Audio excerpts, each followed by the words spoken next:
হাওরে যাতায়াত ব্যবস্থা নিয়ে ভয়াবহ সংকটে কৃষকরা। কোথাও সড়ক পানিতে তলিয়ে গেছে, আবার কোথাও রাস্তা ভাঙা। ফলে প্রত্যন্ত এলাকা থেকে ধান পাঠানো যাচ্ছে না শহরে। স্থানীয় প্রশাসনও বলছেন এসব কারণে বাড়ছে সংকট। মোহন ইসলামের প্রতিবেদন। ভোর 7টা থেকে এই বিশেষ গাড়িটি, যার স্থানীয় নাম হেন্ট্রলি, তা নিয়ে আটকে আছেন খোকন মিয়া। তার অবিরাম চেষ্টা এই কাদামাটি থেকে গাড়ির চাকা তোলার, কিন্তু বারবারই ব্যর্থ হচ্ছেন তিনি। নেত্রকোনার মোহনগঞ্জের গাগলাজুর ইউনিয়ন থেকে ধান আনতে যাচ্ছিলেন খোকন, তবে বেহাল সড়কে আটকে আছেন তিনি।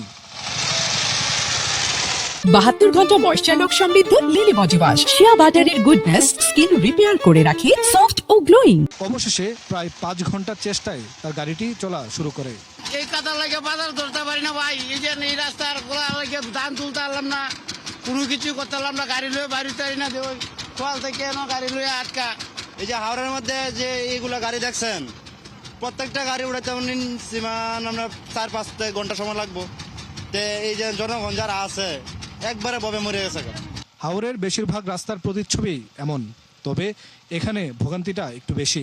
প্রকৃতির পাশাপাশি মানুষও দায়ী এই সংকটের জন্য। আর হাওরের পানিও খুব বেশি না হওয়ায় নৌকায় যাতায়াত করতে পারছেন না তারা। এমন অবস্থায় যে ধান কেটেছেন তারা, তা বিক্রি করা নিয়ে দেখা দিয়েছে সংকট। না, এই যে গাড়ি আটকা, অনেক গাড়ি আটকা, আইতে পারে না, মানুষের অনেক ক্ষতি। এই রাস্তার ভাড়া আছেন 20 টাকা, এই ভাড়া 100 টাকা নিচ্ছে।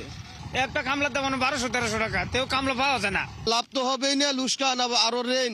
স্থানীয় প্রশাসন বলছে যোগাযোগ ব্যবস্থার জন্য ক্ষতি বেশি হচ্ছে। এইবার দেখা গেছে রাস্তার অবস্থা বেশি নাজুক থাকাতে এই ধানগুলা নিয়ে আসতে পারে না, এবং কি এই দুই বাজারের মধ্যে দেখা গেছে যে দামের পার্থক্য মন প্রতি 100 টাকা হয়েছে। তো এটা আসলে পরবর্তীতে দেখা গেছে যে এখানে ব্যাপারী যারা আছে তাদেরকে সাথেও যোগাযোগ করা হয়েছে, এবং ব্যাপারীদেরকে বলা হয়েছে ঘাগলাজুর থেকে ধানগুলা ক্রয় করার জন্য। সার্বিকভাবে কৃষকদের সংকট থেকে উত্তরণে সরকার চেষ্টা করছে বলে জানান তিনি।